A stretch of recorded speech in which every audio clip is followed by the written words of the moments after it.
loudly. I authentically cognize, which is internally process, understand, and declare the truth that the cosmic energy exists. I authentically cognize, which is internally process, understand, and declare the truth that His Divine Holiness Swamiji is the Chinmaya Vigraha, the embodiment and the representation of that very cosmic energy. I authentically cognize, which is internally process, understand, and declare the truth that whatever I offer His Divine Holiness Swamiji during the Pratyaksha Paduka Puja will reach the cosmic source of energy directly.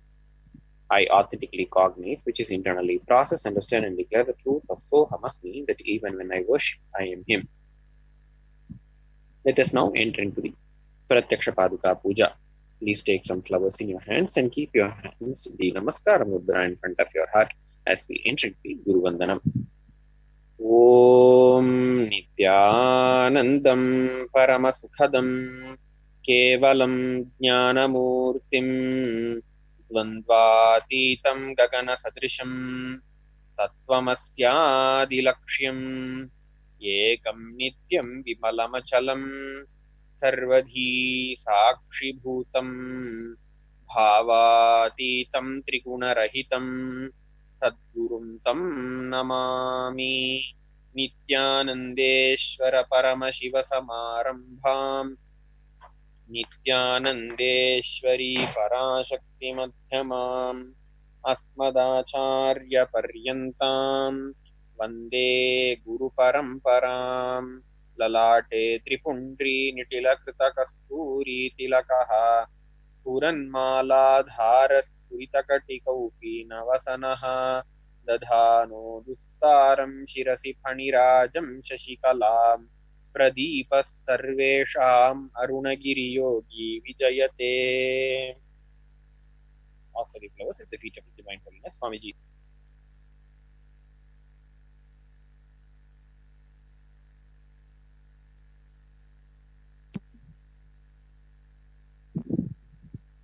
Now, for each of the following mantras, please pour one mudharani of water on your right palm and drink the water along with the chanting of the mantra internally. Om Atmatattvam Shodhayami Svadha. Om Vidyatattvam Shodhayami Svadha. Om Shivatattvam Shodhayami Svadha. Wash your right hand with little water. Now with the base of your right hand thumb, wipe your upper and lower lips from the right hand side to the left hand side twice. Om Ham Hridayaya Namaha. Wash your right hand with little water. Now with the tips of your right hand, index finger, middle finger and ring finger joined together, touch little above your upper lip, then below your lower lip. With the tips of your right hand, index finger and thumb joined together, touch your right nostril, left nostril. With the tips of your right hand, ring finger and thumb joined together, touch your right eye, right ear, left ear. Wash your right hand with little water. Now with the base of your right hand thumb and the little fingers joined together, touch your navel, your right chest, left chest, and with all the fingers of your right hand joined together, touch the crown of your head, your right shoulder, left shoulder, and your heart center. Now, please take some flowers in your right hand and allow the fists of both your hands to be clenched into your palms, and with the knuckles of the middle fingers of both your hands, tap the sides of your head along with the chanting of the mantra. Shuklam Vishnum Shashivarnam Chaturbhujam Prasannavadhanam Dhyayet Sarvavighnopashantaye. Now, the next is pranayama. So, as the Samhita mantras are being chanted, closing the right nostril, inhale slowly through the left nostril. Once you have inhaled fully, close both the nostrils and hold the breath inside as long as possible. Once you can no more hold, exhale through the right nostril alone very slowly.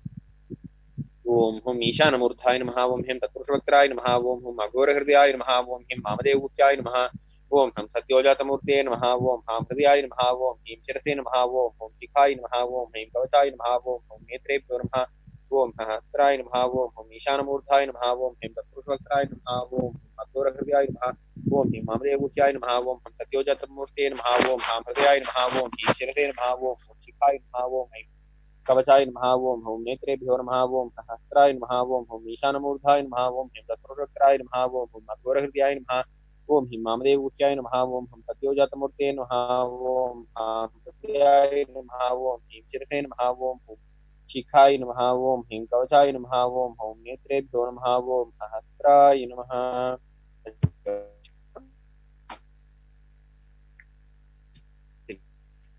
Close it with your right side. Create the conscious will to create the end Pratyaksha Paduka Puja. Om Namo Pada Samasta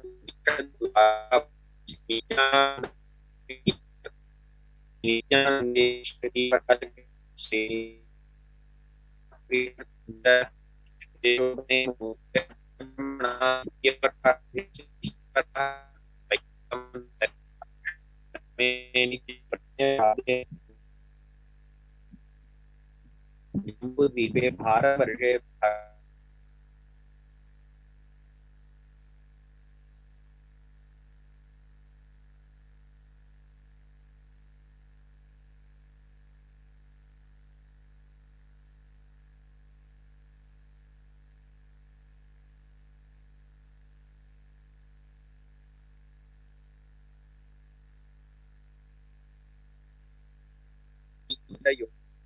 कर्ण एवं गुणविशेषण विशिष्टायाम् अस्यां शुभतिथौ श्री कैलासोन्नत द्वादशान्त श्यामलापीठारूढ श्री मीनाक्षि सुंदरेश्वराभिन्न स्वरूप परशिवपुत्र रत्नकुमार गुरुमण्यतुल्यावतार श्री पार्वती स्तन्यपान लब्ध विज्ञान विश्रुत सकल निगमागम सारभूत द्राविड वेद प्रवक्त्र श्रीमत् परमशिव करुणा समधिगत मुक्तामय चतुरश्रयान गीयमान छत्र चामर श्री चिन्ह काहलादि समस्त बिरदावल्यलंकृत ज्ञान विज्ञान चक्रवर्ती सर्वजन संघ सद्यो निर्वाण दीक्षा व्ययापवर्ग वर्ष विश्राण जीमूत परमत कलभ केसरी शैव सिद्धांत स्थापनाचार्य श्री राजाधिराज पांड्य महाराज गुरु क्षपण शाक्यादि महांधकार निवारण ज्ञान भानु वीक्षणार्ह ध्वजोच्छेदन पूर्वक श्रीमत्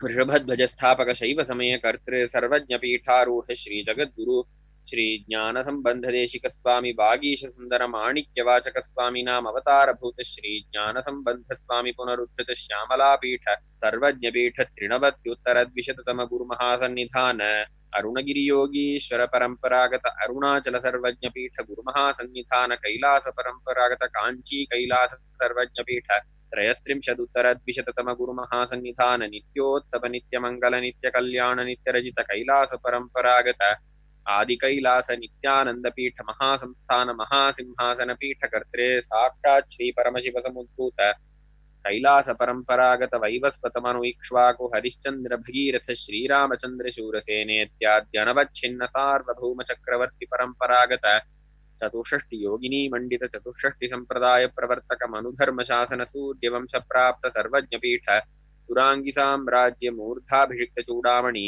साक्षात् श्री परमशिव समुद्भूत कपिल महागुरु पुनरुद्धित महानिर्वाणी पीठ अष्टोत्तर सहस्र श्री महामंडलेश्वर साक्षात् श्री परमशिव सिंहासनाभिषिक्त समस्त गणनायक श्री महागणपति समारंभ अनवच्छिन्न पीठाधीश्वर गुरु परंपरा प्राप्त अटल पीठ अष्टोत्तर सहस्र श्री अटल पीठाधीश्वर धर्म मुक्ति स्वर्गपुर स्वर्ण पीठ त्रयोविंश गुरु महासन्निधान कैलास परंपरागत आदिपीठ सर्वज्ञ पीठ जगद्गुरु श्री कैलास पुनरुद्धारक श्री कैलास परमाचार्य श्रीमत् परमहंस परिव्राजकाचार्य वर्य सच्चिदानंद प्रणव स्वरूप श्रोत्रिय ब्रह्मनिष्ठ श्रीमज्जगद्गुरु श्रील श्री भगवत् श्री नित्यानंद परमशिव श्री ज्ञान संबंध देशिक परमाचार्य स्वामिनां प्रीत्यर्थं तेषां पादारविन्दयोः सिद्ध्यर्थं गुरुकृपा कटाक्ष सिद्ध्यर्थं क्षेमस्थैर्य वीर्य विजय आयुरारोग्य ऐश्वर्याणामभिवृद्ध्यर्थं धर्मार्थ काम मोक्ष चतुर्विध फलपुरुषार्थ सिद्ध्यर्थं समस्त दुरितोपशान्त्यर्थं समस्त मंगलवाप्त्यर्थं भगवत् श्री नित्यानंद परमशिव प्रसादेन सकुटुम्बस्य ज्ञानवैराग्य जीवन मुक्ति प्राप्त्यर्थं श्री नित्यानंदेश्वरी पराशक्ति समेत श्री नित्यानंदेश्वर परमशिव अवतार भूत सर्वदेव देवी स्वरूप भगवत् श्री नित्यानंद परमशिव प्रत्यक्ष पादुका पूजां करिष्ये. Please drop the flowers on the ground and wash your hands with little water. Apaupasprisya. Now please take the bell in your left hand and ring the bell vibrantly, keeping the bell near your chest level. Agamarthan tu devanam gamanarthan tu rakshasam ghantanadam karomyadau devata ahvanalanchanam ghanta devatabhyo namaha. The next is Anasa Puja. Now please take a flower in your right hand and keep your hands in the Kurma Mudra in front of your heart and sitting with your head, neck, spine in a straight line. Remember His Divine Holiness Swamiji seated in the lotus of your heart, the Ananda Gandha. Offer your deep heartfelt gratitude and devotion at the feet of His Divine Holiness Swamiji in form of internal worship at the sacred Divine Lotus feet of His Divine Holiness Swamiji. Om Hrit Padmamasanam Dadyat सहस्रारच्युतामृतैः आद्यं चरणयोर्दद्यात् मनस्तु अर्घ्यं निवेदयेत् तेन अमृतेन आचमनीयम् स्नानीयं तेन च स्मृतम् आकाशतत्त्वं वस्त्रं स्यात् गन्धस्यात् गन्धतत्त्वकं चित्तं प्रकल्पयेत् पुष्पं रूपं प्राणान् प्रकल्पयेत् तेजस्तत्त्वं च दीपार्थं नैवेद्यं स्यात् सुधां अनाहतध्वनिर्घण्टा वायुतत्त्वं च चामरं सहस्रारं भवेच्छत्रं शब्दतत्त्वं च गीतकं नृत्यमिन्द्रियकर्माणि चाञ्चल्यं मनसस्तथा सुमेखलां पद्ममालां पुष्पं नानाविधं तथा अमायाद्यैर्भावपुष्पैः अर्चयेद् भावगोचरम् अमायं अनहङ्कारम् अरागम् अमदं तथा अमोहकम् अदम्भं च अद्वेषाक्षोभकौ तथा अमात्सर्यम् अलोभं च दशपुष्पं विदुर्बुधाः अहिंसा परमं पुष्पं पुष्पमिन्द्रियनिग्रहः दया पुष्पं क्षमा पुष्पं ज्ञानपुष्पं च पञ्चमम् इति पञ्चदशैर्भावपुष्पैः सम्पूजयेत् भगवन्तं श्रीनित्यानन्दपरमशिवम्. After the flowers at the feet of His Divine Holiness Swamiji, we will now enter into the Upachara Puja. The first offering is Asanam. Now please take some flowers in your right hand and offer the flowers at the feet of His Divine Holiness Swamiji at the end of the mantra. Om Sarvabhutantarasthaya Sarvabhutantaratmane Kalpayamyupaveshartham Asanam Te Namo Namaha. Om Hrim Idam Swarnasanam Sarvadeva Devi Swarupaya Bhagavate Shri Nityananda Paramashivaya Namaha. The next offering is Swagatam. Now please take some flowers in your right hand and offer the flowers at the feet of Divine Holiness Swamiji at the end of the mantra. Om Shantatvat Sarvakartritvat Bhavo Paratikaranaat Shiva Ukto Mahatantra Mantra Vidhis Sada Shivaha Tasmai Shivaya Gurave Vitaraga Vai अमेयत्वादनन्तोऽयम् अजत्वाच्च प्रकीर्तितः यस्य दर्शनमिच्छन्ति देवाः स्वाभीष्टसिद्धये तस्मै ते परमेशान स्वागतं स्वागतं प्रभो अद्य मे सफलं जन्म जीवनं सफलाः क्रियाः स्वागतं यत्त्वया तन्मे तपसां फलमागतम् ॐ ह्रीं सर्वदेवदेवी स्वरूप भगवन् श्रीनित्यानन्दपरमशिव स्वागतं सुस्वागतं ते. The next offering is Madhyam. Now please take one mudhrani of water in your right hand and offer the water at the feet of Divine Holiness Swamiji at the end of the mantra. Om Yadbhaktilesha Samparkat Paramananda Samplavaha Tasmai Te Parameshana Padyam Shuddhaya Kalpaye. Om Hrim Etatpadyam Sarvadeva Devi Swarupaya Bhagavate Shri Nityananda Paramashivaya Namaha. The next offering is Argha. Now please take the pans with the argha in your right hand and offer the argha at the feet of Divine Holiness Swamiji at the end of the mantra. Om Durvakshata Samayuktam Bilvapatram Tathaparam Shobhanam Shankapatrastham Grihana Argyam Maheshwara. Om Hrim Yeshorgha Sarvadeva Devi Swarupaya Bhagavate Shri Nityananda Paramashivaya Swaha.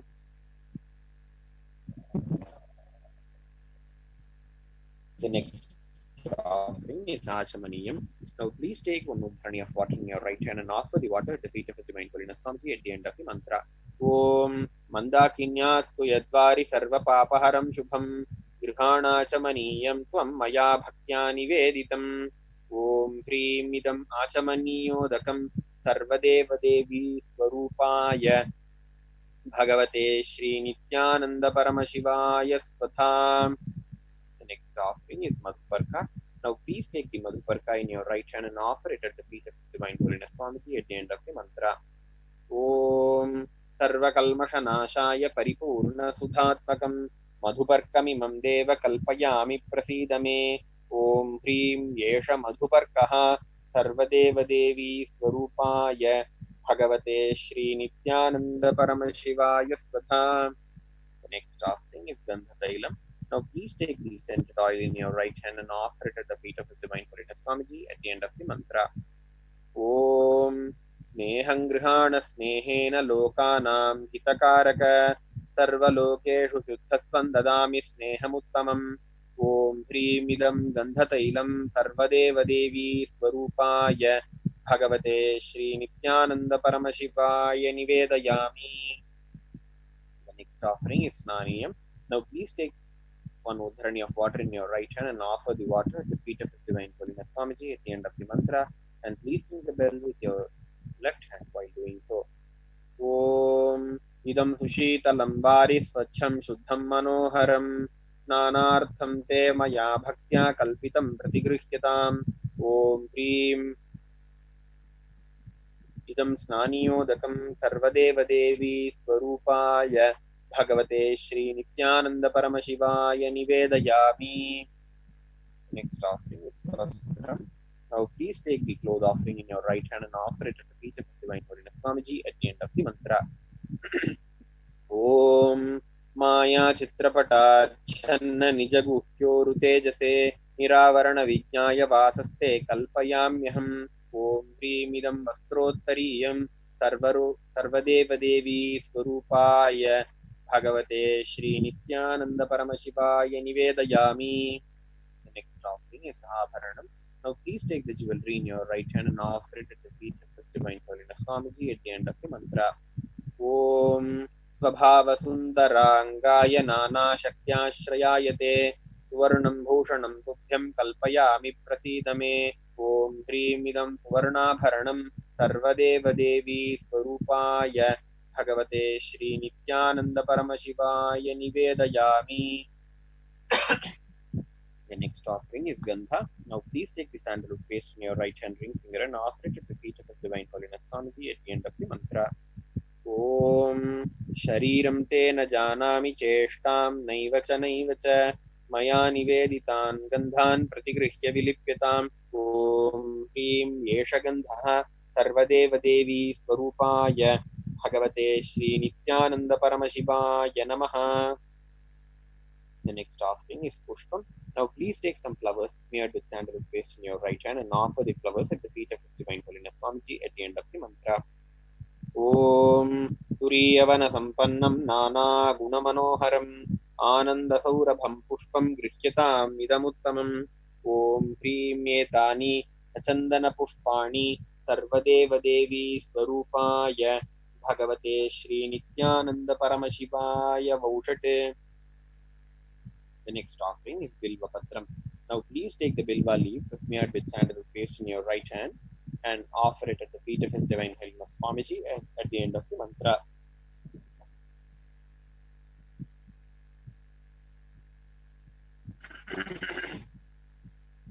Om Amritodbhavam Shri Vriksham Shankarasya Sada Priyam Bilvapatram Prayachami Pavitram Te Sureshwara. Om Hrim Etani Sachandana Bilvapatrani Sarvadeva Devi Swarupaya Bhagavate Shri Nityananda Paramashivaya Vaushate. Next offering is Tulasi Patram. Now please take the Tulasi leaf smeared with sandalwood paste in your right hand and offer it at the feet of His Divine Holiness Swamiji at the end of the mantra. Om Namaste Bahurupaya Varadamurtaye Paramatmane Swaha. Om Hrimidam Sachandana Tulasi Patram Sarvadeva Devi Swarupaya Bhagavate Shri Nityananda Paramashivaya Namaha. The next offering is Dhupa. Now please take the lit incense sticks in your right hand and offer it and slowly wave towards His Divine Holiness Swamiji in a clockwise manner along with the chanting of the mantra, and please ring the bell with your left hand while doing so. Om Vanaspatiraso Divyo Gandhadhyastu Manoharaha Agreyas Sarvadevanam Dhupoyam Pratigruhyatam. Om Hrim Yeshadhupaha Sarvadeva Devi Swarupaya Bhagavate Shri Nityananda Paramashivaya Namaha. The next offering is Deepa. Now please take the lit lamp in your right hand and slowly wave towards His Divine Holiness Swamiji in a clockwise manner along with the chanting of the mantra, and please ring the bell with your left hand while doing so. ॐ सुप्रकाशो महादीपः सर्वतस्तिमिरापहः सबाह्याभ्यन्तरज्योतिर्दीपोऽयं प्रतिगृह्यताम् ॐ ह्रीं एष दीपः सर्वदेवदेवी स्वरूपाय भगवते श्रीनित्यानन्दपरमशिवाय नमः. The next offering is Naivedyam. Now please take one udhani of water in your right hand and over the water clockwise over the Naivedyam and offer the water to feed the Divine Holiness Swamiji at the end of the mantra. Om नैवेद्यं विविधं देव शर्करादिविनिर्मितं मया निवेदितं भक्त्या गृहाण परमेश्वर ॐ ह्रीं इदं प्रोपकरणनैवेद्यं सर्वदेवदेवी स्वरूपाय भगवते श्रीनित्यानन्दपरमशिवाय निवेदयामि. The next offering is Paniyam. Now please take one udharani of water in your right hand and offer the water at the feet of His Divine Holiness Swamiji at the end of the mantra. Om समस्तदेवदेवेश सर्वतृप्तिकरं परम् अखण्डानन्दसम्पूर्णं गृहाणजलमुत्तमम् ॐ ह्रीं इदं पानार्थोदकं सर्वदेवदेवी स्वरूपाय भगवते श्रीनित्यानन्दपरमशिवाय नमः. The next offering is Punarachamaniyam. Now please take one udhrani of water in your right hand and offer it at the feet of His Divine Holiness Swamiji at the end of the mantra. ॐ उच्छिष्टमप्यशुचिर्वा यस्य स्मरणमात्रतः शुद्धिमाप्नोति तस्मै ते पुनराचमनीयकम् ॐ ह्रीं इदं पुनराचमनीयोदकं सर्वदेवदेवी स्वरूपाय भगवते श्रीनित्यानन्दपरमशिवाय स्वाहा. The next offering is Aratrikam. Now please take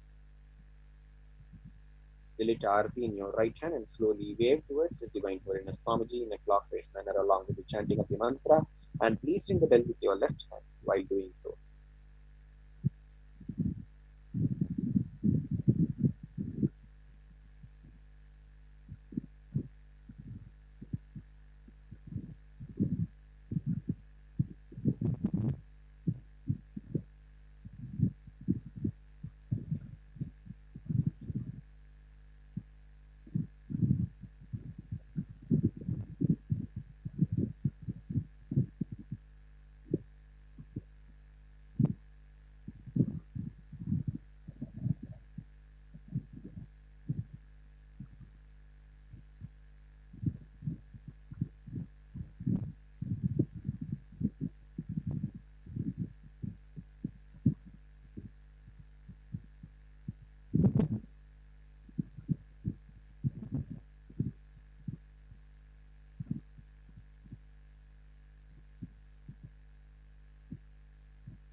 Ganesha दीपमाला सर्वदेवदेवी स्वरूपाय भगवते श्रीनित्यानन्द परमशिवाय नमः।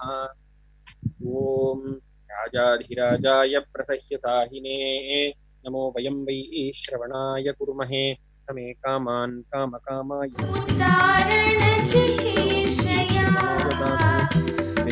श्रवणाय महाराजाय नमः।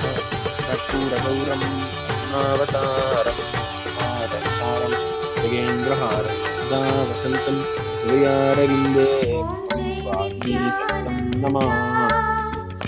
स्वामी जय जय नित्यानन्द नमः।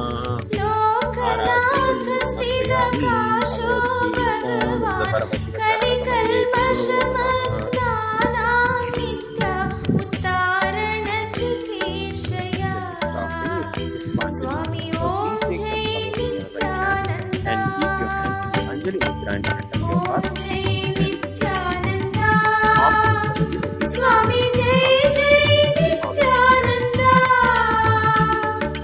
लोकनाथ स्थिरकाशो भगवान् कलिकल्मषमग्नानां नित्य उद्धारणचिकीर्षय। स्वामी ॐ अखण्डमण्डलाकारं व्याप्तं येन चराचरं तत्पदं दर्शितं येन तस्मै श्रीगुरवे नमः। अज्ञानतिमिरान्धस्य ज्ञानाञ्जनशलाकया चक्षुरुन्मीलितं येन तस्मै श्रीगुरवे नमः। अनेकजन्मसम्प्राप्तकर्मफलप्रदायिने आत्मज्ञानप्रदाने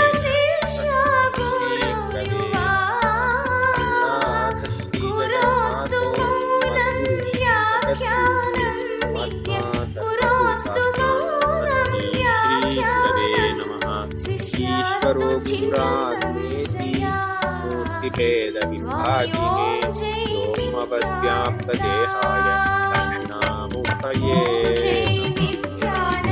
ज्ञानन्दं केवलं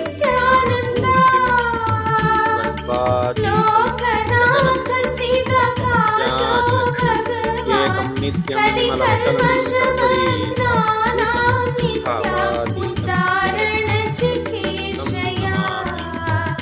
स्वामी ॐ जय नित्यानन्द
स्वामी ॐ जय नित्यानन्द ॐ जय नित्यानन्द स्वामी जय जय नित्यानन्द लोकनाथ स्थितकाशो भगवान् कलिकल्मषमग्नानां विद्या उद्धारण चिकीर्षया स्वामी ॐ जय नित्यानन्द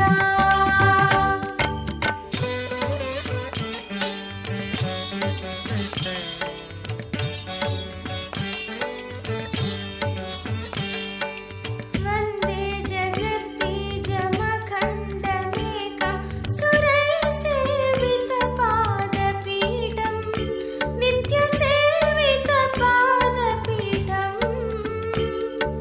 वन्दे भवेशं